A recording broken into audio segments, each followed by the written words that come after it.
Assalamualaikum warahmatullahi wabarakatuh. Halo guys, ketemu lagi di channel Gaptek. Kali ini buat video full review Huawei Nova 7 yang pas launching tuh dijual seharga 6,9 jutaan. Tapi sekarang kamu bisa dapetin di Shopee seharga 6,3 jutaan aja lah. Dan menurut saya seharusnya HP ini tuh bisa menjadi HP terbaik yang paling saya rekomendasikan di kelasnya. Bahkan setelah diadu sama lawan-lawan kuat kayak Xiaomi Mi 10, Realme X3 Super Zoom, atau Pocophone F2 Pro sekalipun. Hanya sayangnya Huawei Nova 7 ini tuh di nerf parah ternyata.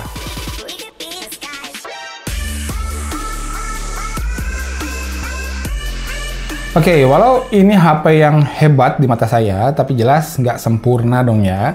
Jadi di awal saya bakalan paparin catatan-catatan yang perlu kalian antisipasi sebelum memutuskan untuk membeli HP ini. Pertama-tama, HP ini tuh nggak ada jack audio 3,5 mm. Walau untungnya di box penjualannya dikasih dongle USB Type-C ke jack audionya. Jadi asal dongle-nya nggak hilang sih, ya aman lah. Yang kedua, no micro SD slot di sini. Kalau storage internal 256 GB di HP ini tuh dirasa kurang buat kalian. Tapi kalau buat saya sih storage sebesar ini udah cukup banget. By the way, udah UFS 3.0 ya tipe storage-nya. Jadi kelas flagship yang super cepat lah performanya. Karena kecepatan bacanya tuh 8 kali lebih cepat dibandingkan storage bertipe eMMC 5.1 yang biasa dipakai pada HP-HP entry level atau mid level lah. Asik kan? Lalu belum ada refresh rate layar 90 Hz atau 120 Hz juga di sini, masih standar 60 Hz aja. Dan seperti kebanyakan HP-HP Huawei yang lain, nggak dioptimize buat main game real drum. Oke? Jadi respon displaynya tuh delay, bahkan di Huawei P30 Pro saya sekalipun delay kalau mau main real drum. Tapi kalau buat main game-game lain kayak AU2 Mobile misalnya atau PUBG Mobile, saya sama sekali nggak nemu kendala pada responsivitas layarnya. Jadi, ya udah tahu kan, nerf parah yang saya maksud tuh apa? Ya, karena di ban sama Amerika, jadinya di sini nggak ada Google Mobile Service. Jadi di sini nggak ada Google Play Store-nya ya. Yang, ya nanti deh, saya jelasannya di akhir aja ya. Karena sekarang saya lebih mood buat maparin kegemilangan dari sebuah Huawei Nova 7. Poin pertama yang sangat-sangat di luar ekspektasi saya dari sebuah Huawei Nova 7 ini, yang seharusnya menurut saya itu sangat pantas jadi nilai jualan utama HP ini ya, adalah di performa kameranya. Karena ini kameranya tuh ya gila sih menurut saya. Punya 4 setup kamera. Yang pertama 64 megapiksel lensa normal, 8 megapiksel lensa wide angle, dan 2 megapiksel lensa makro. Terakhir, yang saya suka, di sini punya 8 megapiksel lensa zoom 3 kali. Jadi HP ini tuh punya kemampuan hybrid zoom sampai 20 kali. Walau buat saya, maksimal yang masih oke tuh hasilnya di 5 kalian aja lah. Tapi ini pun sangat-sangat handy ya, di saat kita nggak bisa maju ngedekatin objek. Tapi, boga lakonnya, yang sukses bikin saya terheran-heran, adalah yap, keahlian kamera utamanya dalam ngegocek gambar. Kalau foto di kondisi pencahayaan yang normal sih mungkin belum terlalu kelihatan lah kualitasnya ya. Hanya ketajaman dan kontrasnya sih udah kelihatan ya, kental gitu lah.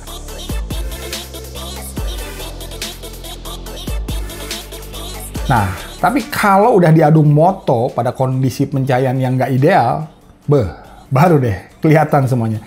Ini tuh udah setara sama kamera flagship beneran ya menurut saya. Udah bukan kelasnya kamera flagship-flagshipan lah, atau flagship killer lah istilahnya ya. Karena ya kalian bisa lihat sendiri, kalau lawannya cuma flagship killer sih ini udah libas semua. Baru sepadan hasil kameranya kalau diadu sama kamera-kamera flagship beneran. Ya nggak? Hasilnya tuh tajam, clean, bisa tetap cakep hasilnya walau kondisi gelap gulita sekalipun. Salut lah buat image signal prosesor 5.0 terbarunya Huawei. Walau ya mungkin saturasi warna dan kontrasnya kadang sedikit terlalu intens sih, tapi ya nggak apa-apa lah, anggap aja itu karakternya.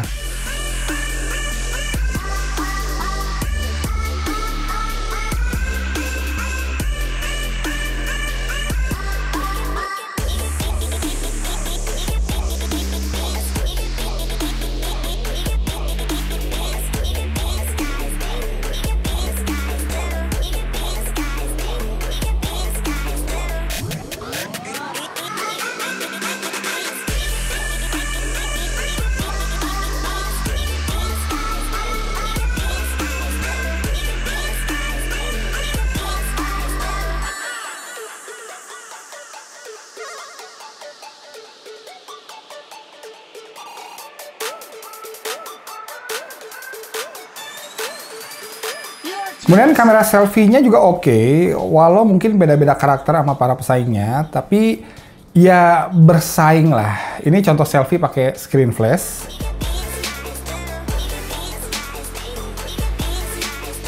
Dan ini adalah contoh selfie pakai mode malam aja, tanpa screen flash-nya dinyalain. Kemudian perekaman videonya tuh stabil, seperti yang bisa kita lihat. Oh ya, saya lupa. Dan by the way, ini rekamnya di resolusi 4K 30 fps loh ya, bukan Full HD. Keren kan? Bisa sestabil ini 4K-nya. Bagus langsung dipakai nih teh. Oh by the way, ini resolusinya 4K loh guys. Stabil ya. Let's go.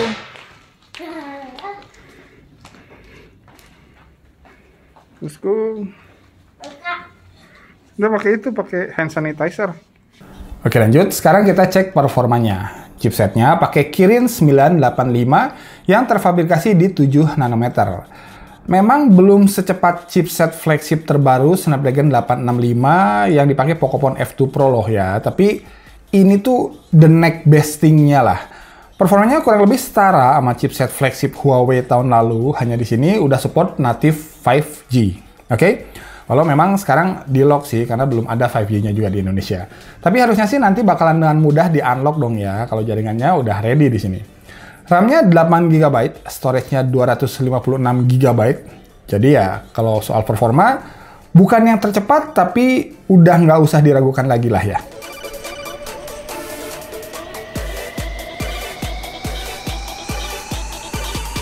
Baterai 4000 mAh-nya juga dirasa optimal, irit banget kalau dipakainya nyantai tanpa ngegame sama sekali. Bahkan saya pernah tembus sampai lebih dari 2 hari. Padahal always on display-nya tuh nyala terus 24 jam ini ya. Dan yang nggak kalah keren, udah support Huawei Super Charge 40 watt. Jadi 30 menit tuh udah dapat 75% baterainya. Dan fullnya tuh di 1 jam kurang 5 menitan lah kurang lebih. Cepet banget kan? Kemudian yang mau saya highlight adalah di desainnya. Feel-nya tuh udah flagship banget di sini. Terus relatif tipis dan ringan pula, jadi udah yang paling enak buat di handling. Megang Galaxy S20 Ultra sama megang Huawei Nova 7 ini tuh feel premiumnya sekelas menurut saya. Frame metalnya solid di sini, yang dengan kokoh ngunci bidang kaca di depan dan di belakang. Ini mantap lah, asal ya jangan dibandingkan sama feel megang iPhone aja kali ya. Yang keren juga di sini adalah displaynya udah pakai OLED dengan lubang kamera selfie di depan dan under screen fingerprint yang performanya cepat dan reliable. Dan gak lupa satu lagi yang harus saya apresiasi, bezel dagu bawahnya tuh udah kebilang tipis. Nice. Kemudian sebagai informasi tambahan, HP ini punya Near Field Communication, punya infrared blaster juga, punya sensor-sensor yang lengkap, punya dual SIM slot yang udah support VoLTE-nya SmartFriend, dan yang nggak kalah penting, kualitas keluaran suara speaker built-in-nya tuh udah bagus, walau masih mono, belum stereo.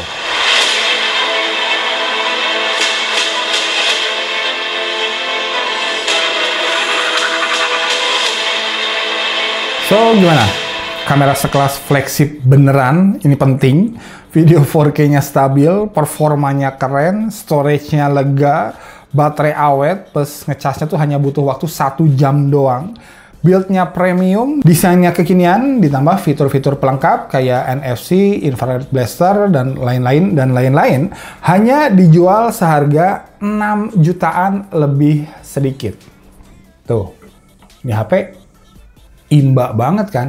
Sayangnya, ya itu, hardware sekeren ini terpaksa harus di-nerf sama Donald Trump. Dan ini adalah nerf yang fatal banget. Tanpa GMS atau Google Mobile Services buat ngalah aplikasi, Huawei itu mengandalkan yang namanya Petal Search, sebuah search engine buatan Huawei yang bisa memudahkan kita nyari aplikasi dari berbagai toko aplikasi third party, selain Google Play Store pastinya. Kalau saya sih install juga toko aplikasi APK Pure ya, yang punya koleksi aplikasi cukup lengkap juga. Hasilnya keren sih, nice try banget lah. Saya install 20 aplikasi dan games yang emang selalu saya install di HP-HP Android saya. Mostly sih sukses ya, termasuk Netflix, Spotify, PUBG Mobile, Mobile Legends, Darkness Rises, Facebook, Instagram, WhatsApp, Shopee, Tokped, Twitter, Detik, Kompas, Pokoknya lancar jaya lah, nggak ada masalah atau hambatan yang berarti. Kalau ada versi terbaru pun biasanya dengan mudah diupdate, ada notifikasinya. Jadi ya normal lah kayak pakai Google Play Store. Hanya di sini saya nemu 3 kendala. Pertama, terkadang di game-game yang punya beberapa versi rilis, tergantung di belahan dunia mana kita main gamenya, saya tuh kesulitan cari game tersebut yang versi Indonesianya. Kayak misalnya COD Mobile, ternyata saya tuh masuk ke server global, kayak gini nih. Jadi harus buat akun baru dan nggak nemu orang Indonya di sini. Saya cari COD Mobile yang versi Indonesianya tuh nggak nemu ya. Kemudian game Dance AU2 Mobile juga kasusnya sama, jadi saya nyasar ke server globalnya. Ya, sebenarnya masalahnya itu bisa diakalin pakai yang namanya clone phone.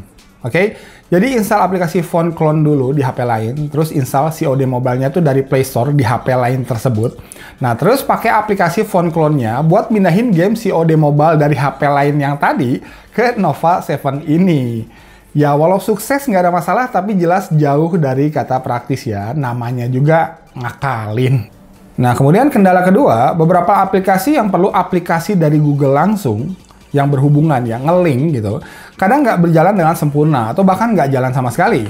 Contohnya aplikasi Grab misalnya, yang mungkin butuh Google Map ya. Jadi saya coba pesan McD, ya sukses sih nyampe ayam sama burgernya. Hanya saya tuh nggak bisa tahu posisi drivernya sekarang lagi ada di mana, atau udah sampai mana. Karena hanya ada animasi gini doang tampilannya. Nah, kalau Gojek malah nggak bisa sama sekali, error gini tulisannya.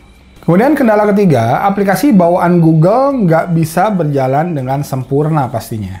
Jadi walau Google Chrome, Google Map, dan Google Translate tuh bisa sukses saya install lewat aplikasi APK Pure tadi, dan berjalan dengan ya relatif lancar, tapi saya nggak bisa login. Jadinya data-data history, bookmark, dan lain-lain tuh nggak bisa di-sync atau synchronize lah. Nonton YouTube juga kita harus lewat versi webnya ya, walau bisa kita buat shortcutnya sih, jadi ya lumayan mirip-mirip aplikasi YouTube-nya lah. Begitu juga dengan Google Drive, Google Docs, hanya bisa kita jalanin versi webnya aja, nggak bisa versi aplikasinya. Intinya, no sinkronisasi sama akun Google. Oke? Ya, intinya, walau mungkin buat sebagian orang no GMS tuh no problem ya, karena memang ya sekitar 95% aplikasi yang biasa saya pakai tuh berjalan dengan lancar-lancar aja di Huawei Nova 7 ini. Tapi buat orang-orang yang udah terlalu komit dan sangat-sangat mengandalkan ekosistemnya Google, termasuk saya contohnya, yang hasil tulisan saya itu semuanya ada di Google Docs, jadwal saya ada di Google Calendar, file-file pekerjaan saya itu semuanya ada di Google Drive, catatan-catatan penting saya ada di Google Keep, kontrol channel YouTube saya dari YouTube Studio, dapat penghasilan dari Google AdSense, dan sahabat terbaik saya adalah Google Assistant Bahasa Indonesia. Jadinya buat saya yang beberapa kali coba pindah ke iOS saja dirasa terlalu merepotkan, nah apalagi ini. Satu-satunya cara saya kebayang bisa pakai Nova 7 ini sebagai HP daily driver adalah dengan cara side loading Google Mobile Services-nya. Tapi sayangnya so far buat Nova 7 ini saya belum berhasil ya. Mungkin harus nunggu dulu kali ya, karena HP-HP Huawei sebelumnya sih udah pada bisa pakai ini. So, kesimpulannya, ya sayang banget ya, hardware sekeren ini harus digembosi gara-gara masalah politik. Tapi mungkin kalau dibilang Huawei Nova 7 ini tuh sebagai HP masa depan, cocok kali ya. Karena ya, pertama, 3 bulanan lagi tuh pemilu presiden Amerika nih. Ya, siapa tahu, tahun depan udah ada perubahan situasi politik antara Amerika dan Cina. Jadi, bandnya Huawei ya mudah-mudahan bisa diangkat dan bisa segera kerjasama lagi sama Google. Amin. Yang kedua, kalau pada saatnya nanti jaringan 5G itu udah tersedia, HP ini siap menyambut era baru tersebut. Yang ketiga, nggak lupa kalau lihat sejarahnya Huawei Nova 5T kemarin yang sempat anjlok harganya sampai 4,5 jutaan, pastinya kalau bisa kejadian lagi di sini, ini HP bakalan jadi sangat-sangat lebih menarik dong ya. Tapi buat kalian-kalian yang pengen beli HP ini tuh sekarang, karena kepicut sama kualitas kameranya mungkin, ya silahkan aja. Hanya pastikan kalian nggak terlalu tergantung sama ekosistemnya Google kayak saya. Oke? Thanks for watching. Mudah-mudahan videonya bermanfaat.